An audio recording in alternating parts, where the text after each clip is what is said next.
Welcome to Blizzard Fire. We hope this video helps fire up your solution. In this video, I will explain how to use Canva to record video. First, open your Canva design. Look for the Share button in the top right corner, then select Present and Record. This opens the recording studio. Make sure your microphone and camera are ready. You can check your audio and video input here.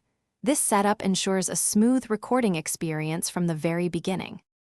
Once in the recording studio, you will see a large red button labeled Start Recording. Click this when you are ready to begin your presentation. As you speak, your video and audio will be captured. If you need a break or want to rephrase something, simply click the Pause button. You can resume recording whenever you are ready, ensuring a polished final product. After you finish recording, Canva provides options to review your video. You can watch it back to ensure everything looks and sounds perfect. If there are any awkward pauses or mistakes at the start or end, you can easily trim those sections. You can also adjust the audio levels or even add some background music to give your video a more professional feel.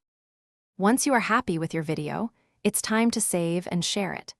Canva automatically saves your recording, but you can also download it as an MP4 file to your device. You'll receive a shareable link that you can send to anyone. You can also directly post it to various social media platforms, making it easy to reach your audience with your polished video. Thanks for watching. If you found this helpful, don't forget to like and subscribe.